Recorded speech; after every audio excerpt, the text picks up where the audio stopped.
मलगाव येथील शासकीय आदिवासी आश्रमशाळेचे बांधकाम निकृष्ट दर्जाचे होत असल्याने ठेकेदार व अभियंता यांच्यावर कारवाई करण्याची मागणीसाठी जिल्हाधिकारी यांना दिले निवेदन। सविस्तर वृत्त असे की नंदुरबार जिल्ह्यातील शहादा तालुक्यातील मलगाव गावात नवीन आश्रमशाळा इमारत बांधकाम मंजूर करण्यात आलेली आहे। त्यानुसार सदर काम सुरू करण्यात आलेले आहे, परंतु सदर काम हे निकृष्ट दर्जाचे होत असल्याचे ग्रामस्थांच्या निदर्शनास आले। त्यात सदर इमारतीचा स्लॅब टाकताना संबंधित ठेकेदार व इंजिनियर नसताना स्लॅब टाकण्यात येत होते व स्लॅब टाकताना एस्टिमेटनुसार लोखंड न वापरता कमी चे लोखंड वापरण्यात येत आहे, म्हणून ग्रामस्थांमार्फत त्याच क्षणी काम थांबविण्यात आलेले आहे।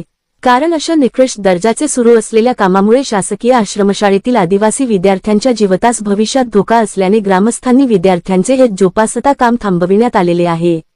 यावरून गावकरींनी संबंधित ठेकेदार व इंजिनियर यांना कामात होत असलेला भ्रष्टाचार विषयी वारंवार माहिती दिली असता तरी देखील आजपर्यंत ठेकेदार व इंजिनियर कामाच्या ठिकाणी आलेच नाही, म्हणून ग्रामस्थांनी अखेर जिल्हाधिकारी नंदुरबार कार्यालय गाठून तात्काळ कामाची चौकशी करून संबंधित ठेकेदार व इंजिनियर यांच्या विरुद्ध कार्यवाही करावी आणि ठेकेदार यांचा परवाना रद्द करून काळ्या यादीत टाकण्यात यावी विनंती निवेदनामार्फत केली आहे। आमची मागणीची वरिष्ठांनी दखल न घेतल्यास पुढील दिवसात गावकरींमार्फत मोठे जन आंदोलन करण्यात येईल असा इशारा ग्रामस्थांनी दिला आहे। आम्ही वारंवार इंजिनियर आणि ठेकेदारांना फोन करून ते कामाचे काम दर्शवण्यासाठी बोलवत आहे, तरी ते इंजिनियर आणि ठेकेदार कामावर येत नाही, काम कधी बघितलंच नाही। आणि तिथे स्लॅबचं काम चालू आहे, तिथे ठेकेदारही नाही आणि इंजिनियरही नाही, म्हणून आम्ही नंदुरबार गाठलं। या शाळेचे बांधकाम चालू आहे, आश्रम शाळेचे। या शाळेत शहादा तालुक्यातील सर्व गावाचे जे आदिवासी समाजाचे बांधवांचे किंवा मुले ते त्या शाळेत शिकणार आहे आणि त्या शाळेचे काम निकृष्ट आहे, तरी कलेक्टर साहेबांनी किंवा वरिष्ठांनी त्या कामावर थेट पोहोचून गेल्यानंतर त्या इंजिनियरला निलंबित करावं आणि ठेकेदारावर फौजदारी गुन्हा दाखल करावा, ही आमची मागणी आहे।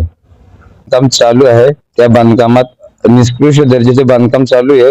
त्याच्यातच त्याच्या स्लॅब मध्ये कमी प्रमाणाचे कमी लोखंड वापरून ते बिल्डिंग कशी वशी पूर्ण। आणि नंदुरबार जिल्हा हा आदिवासी जिल्हा असल्यामुळे आदिवासींची शासकीय आश्रमशाळेत आदिवासींचे पोरं शिकणार आहे।